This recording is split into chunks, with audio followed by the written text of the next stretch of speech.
নমস্কার এভরিওয়ান, সবাই ওয়েলকাম করছে নতুন একটি রেসিপি দেখার জন্য। আশা করি আপনারা সবাই ভালো আছেন এবং সুস্থ আছেন। আজকে শুকনো চালের গুঁড়ো দিয়ে কলপিঠা অথবা রেশমি পিঠাও বলতে পারেন। কোনো রকম ঝামেলা ছাড়া মাত্র একটি উপকরণে পিঠাগুলো তৈরি করা যাবে। ভাপে দিতে হবে না অথবা রোদ্রে শুকাতে হবে না, সহজ পদ্ধতিতে তৈরি করে নিতে পারবেন এবং একবার তৈরি করে রেখে পুরো বছর সংরক্ষণ করে খাওয়া যাবে। এবার আসি মূল রেসিপিতে, আশা করি আপনাদের ভালো লাগবে। প্রথমে আমি এক বাটি শুকনো চালের গুঁড়ো ব্যবহার করলাম, আর এরপরে ওই বাটির মাপ করে 3 বাটি জল ব্যবহার করব। আর এই মাপটা ঠিক থাকলে যে কেউ খুব সহজ পদ্ধতিতে পিঠাগুলো তৈরি করে নিতে পারবেন। আর এখানে আমি শুকনো চালের গুঁড়োটা ব্যবহার করলাম। আপনারা চাইলে ভিজা চালের গুঁড়ো ব্যবহার করতে পারেন অথবা চালের পেস্ট তৈরি করেও কিন্তু খুব সহজেই পিঠাগুলো তৈরি করে নিতে পারেন।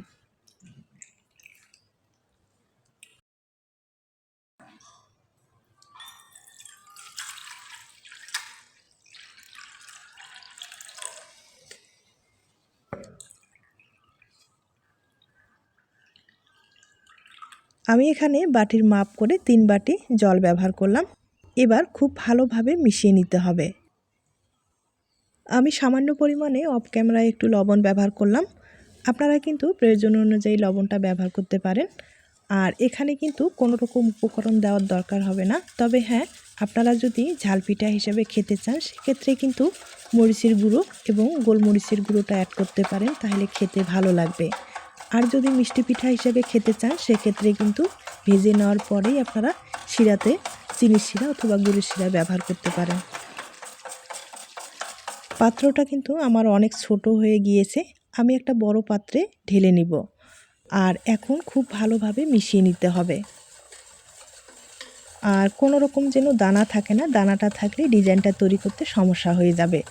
আর যদি দানা থেকেই যায় কোনো ক্রমে, তাহলে কিন্তু আপনারা একটা ছাঁকুনির সাহায্যে ছেঁকে নিতে পারেন। আর এটা যেহেতু শুকনো চালের গুঁড়ো, পেস্টটা তৈরি করতে একটু সময় লাগবে যাতে চালের গুঁড়োটা ভালোভাবে নরম হয়, তাহলে পিঠাগুলো যখন ভেজে নেবেন তেলে দেওয়ার সাথে ফুলে কিন্তু ডবল হয়ে যাবে।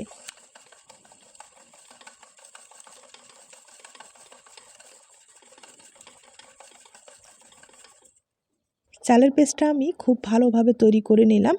আর এখন আপনাদের ঘনত্বটা দেখিয়ে দিচ্ছি, একটা চামচের সাহায্যে ঘনত্বটা দেখিয়ে দিচ্ছি। এর চেয়ে কিন্তু পাতলা অথবা ঘন তৈরি করা যাবে না। তবে হ্যাঁ, আবারও বলছি, আপনারা যখন শুকনো চালের গুঁড়ো ব্যবহার করবেন যে কোনো পাত্রে কিন্তু মাপ দিয়ে ব্যবহার করবেন। আর ওই পাত্রের মাপ দিয়ে জলটা ব্যবহার করবেন, মানে 3 গুণ জল ব্যবহার করলে আপনাদের আর কোনো রকম সমস্যা হবে না। যে কেউ খুব সহজেই পিঠাগুলো তৈরি করে নিতে পারবেন। আর আপনারা হয়তোবা দেখে বুঝতে পেরেছেন। এবার আপনাদের চুলায় নিয়ে যাচ্ছি। চুলায় আমি একটা কড়াই বসিয়েছি, এবার চালের পেস্টটা দিয়ে দিতে হবে। আর এ পর্যায়ে কিন্তু চুলার আঁচটা একবারে কম করে দিতে হবে। আর এগুলো যেহেতু চালের পেস্ট, ভিতরে লেগে যাওয়ার সম্ভাবনা বেশি থাকবে, তাই হালকা আছে এভাবে কিন্তু নেড়েচেড়ে নিতে হবে। আর নাড়াচাড়া কোনো অবস্থায় বন্ধ করা যাবে না, বন্ধ করলেই লেগে যাবে, আর লেগে গেলে পিঠাগুলো কিন্তু ভালো হবে না। তাই অনবরত এভাবে নেড়েচেড়ে নিতে হবে। এভাবে 4 থেকে 5 মিনিটের মতো হালকা আঁচে নেড়েচেড়ে নিলেই চালের পেস্টটা ঘন হয়ে আসবে। আর ঘন হয়ে আসলে এরপরে কিন্তু ভালোভাবে নেড়েচেড়ে নেওয়ার পরে একটা ডোর মতো তৈরি করে নিতে হবে। আর ডোটা তৈরি করলে খুব ইজিভাবে আপনারা পিঠাগুলো তৈরি করে নিতে পারবেন।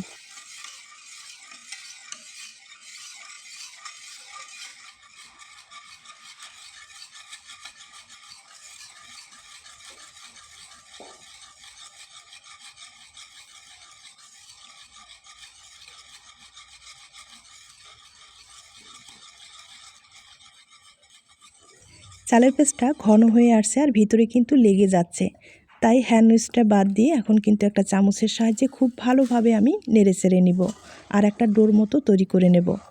আর এখানে কিন্তু কোনো অবস্থায় চুলার আঁচটা বাড়ানো যাবে না, হালকা আছে এই কাজটা করে নিতে হবে। আর এভাবে একটা ডোর মতো তৈরি করে নিতে হবে।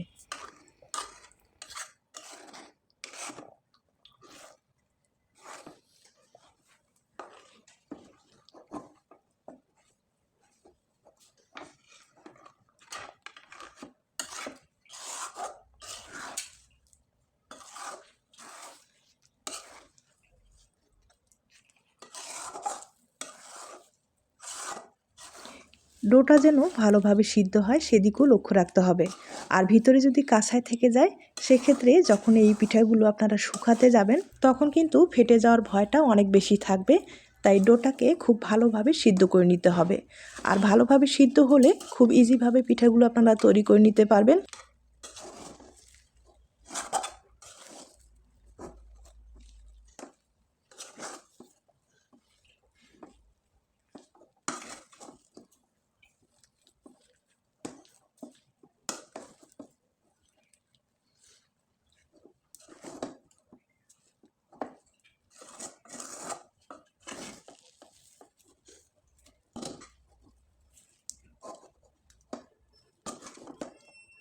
ডোটা আমি খুব ভালোভাবে তৈরি করে নিলাম আর ভালোভাবে সিদ্ধ হয়েছে।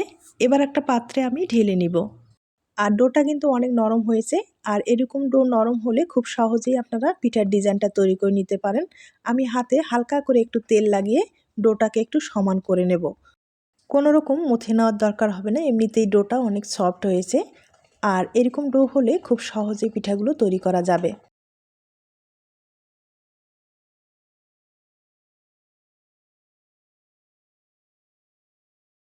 দেখতেই পারছেন ডোটা কিন্তু খুব সুন্দর মতো তৈরি করে নিলাম। আর এখন পিঠার ডিজাইনটা তৈরি করে দেখিয়ে দিচ্ছি। পিঠার ডিজাইনটা তৈরি করার জন্য এখানে লাগবে একটা সিরিঞ্জের সাহায্যে খুব সহজেই এই পিঠাগুলো তৈরি করা যাবে। তবে আপনাদের যদি মেশিন থাকে মেশিনের সাহায্যে এই পিঠাগুলো তৈরি করে নিতে পারেন। আর যাদের মেশিন নেই তারা কিন্তু সিরিঞ্জ ব্যবহার করতে পারেন। সিরিঞ্জের সাহায্যে খুব সহজেই এরকম ধরনের পিঠাগুলো তৈরি করা যায়। আর দেখতেই পাচ্ছেন এখানে কিন্তু কোনো রকম ঝামেলা নেই। আর পিঠার যে বাড়তি অংশটা আছে একটু ভালোভাবে কিন্তু জোড়া লাগিয়ে দিতে হবে, না হলে এগুলো কিন্তু ভাজার ক্ষেত্রে খুলে আসে। খুলে আসলে শেপটা নষ্ট হয়ে যায়, দেখতে অতটা ভালো লাগে না। তাই হালকাভাবে একটু চাপ দিয়ে জোড়া লাগিয়ে দিতে হবে। একইভাবে আমি আরও কয়েকটা আপনাদের তৈরি করে দেখিয়ে দিচ্ছি। আর এই পিঠাগুলো কিন্তু তৈরি করতে বেশি সময় লাগে না, শুধু ডোটা রেডি করতে যেটুকু সময় লাগে আর পিঠাগুলো তৈরি করতে কিন্তু এতটা সময় লাগবে না। শুধু ডোগুলো সিরিঞ্জে ঢুকিয়ে এভাবে চাপ দিলেই কিন্তু পিঠাগুলো তৈরি হয়ে যাবে। তবে এই পিঠাগুলো যে শুকিয়েই খাওয়া যায় তা না, আপনারা চাইলে এখন এই পিঠাগুলো কিন্তু ভাপিয়ে যে কোনো তরকারির সাথে খেতে পারেন। মানে আপনাদের যে কোনো পছন্দের মাংসের সাথে খেতে পারেন, খেতে কিন্তু খুব ভালো লাগবে। আপনারা চাইলে ট্রাই করতে পারেন। কিংবা হঠাৎ কোনো অতিথি আপ্যায়নে ঝটপট এই ধরনের পিঠাগুলো বানিয়ে দিতে পারেন।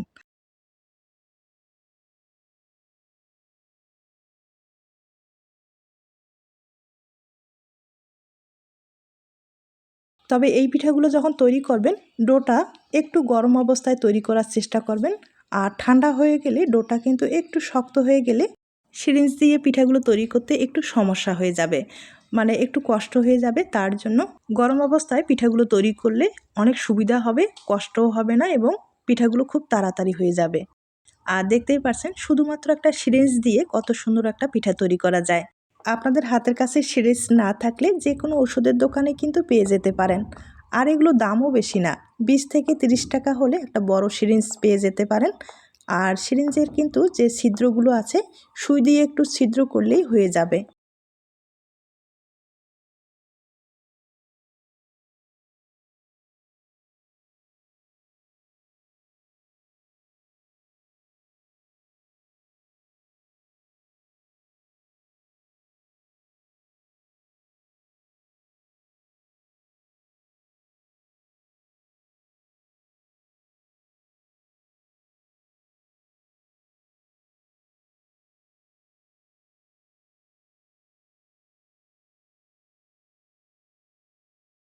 আমি আপনাদের কয়েকটা পিঠা তৈরি করে দেখিয়ে দিলাম। আর দেখতেই পারছেন আমি কিন্তু সামান্য একটু ডোয়ে ফুড কালার ব্যবহার করলাম। তবে ফুড কালার যদি আপনাদের পছন্দ হয় দিয়ে দিবেন, আর না হলে স্কিপ করতে পারেন, কোনো সমস্যা নেই। সাদাটাই কিন্তু দেখতে বেশি ভালো লাগে। তবে হ্যাঁ, এই পিঠাগুলো আপনাদের যদি রৌদ্রের ব্যবস্থা থাকে সেক্ষেত্রে রৌদ্রে শুকিয়ে নেবেন। আমি কিন্তু ফ্যানের নিচে রেখে শুকিয়ে নেব। আর শুকানোর পরে দেখিয়ে দিচ্ছি।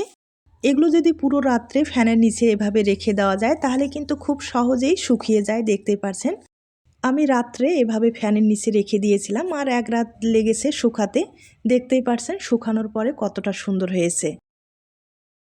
তবে আবারও বলছি আপনাদের যদি রৌদ্রের ব্যবস্থা থাকে সেক্ষেত্রে কিন্তু রৌদ্রে শুকিয়ে নেবেন। আর রোদ্রে শুকালে পুরো বছর সংরক্ষণ করে খাওয়া যাবে। আর যখন খেতে ইচ্ছে করবে তখন শুধু তেলে ভেজে খেতে পারেন, কিংবা হঠাৎ কোনো অতিথি আপ্যায়নে আপনারা ঝটপট এই ধরনের পিঠাগুলো ভেজে গুড়ের শিরা অথবা চিনির শিরা দিয়ে পরিবেশন করতে পারেন। এখন আপনাদের কয়েকটা পিঠা আমি তেলে ভেজে দেখিয়ে দিচ্ছি। এবার চলুন আপনাদের আবার চুলায় নিয়ে যাচ্ছি।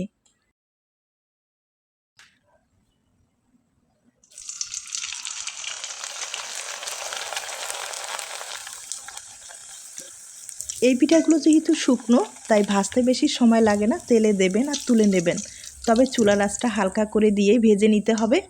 না হলে লালচে হয়ে গেলে পিঠাটা কিন্তু দেখতেও ভালো লাগবে না এবং খেতেও ভালো লাগবে না। তাই হালকা আছে একবারে এভাবে ভেজে নিতে হবে। আর পিঠার কালারটা দেখতেই পারছেন কতটা সাদা ধপধপে হয়েছে। ধপধপে সাদা দেখতেও যেমন ভালো লাগবে, খেতেও কিন্তু দুর্দান্ত লাগবে।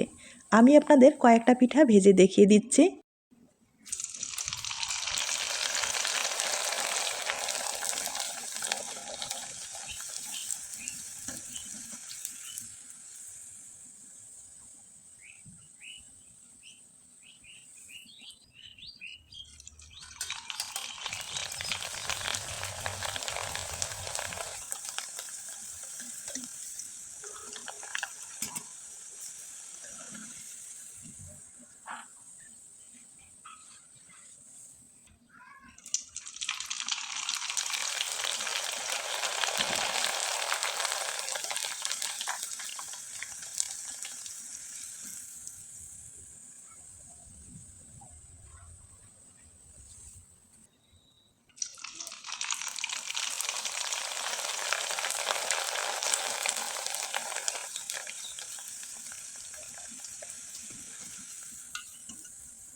আমি আপনাদের কয়েকটা পিঠা ভেজে দেখিয়ে দিলাম। আর ভেজে নেওয়ার পরে দেখতেই পারছেন পিঠাগুলো কতটা সুন্দর হয়েছে।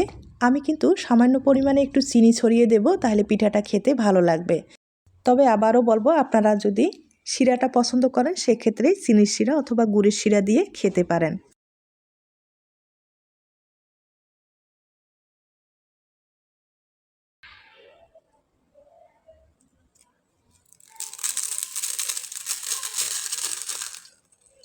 শব্দ শুনে হয়তো বা বুঝতে পেরেছেন কতটা মুচমুচে হয়েছে। আজ তাহলে এ পর্যন্ত। নতুন কোনো রেসিপির সাথে আবার দেখা হবে। নতুন রেসিপির জন্য সবাইকে আমন্ত্রণ রইল। সবাই ভালো থাকবেন, সুস্থ থাকবেন এবং নিরাপদে থাকবেন।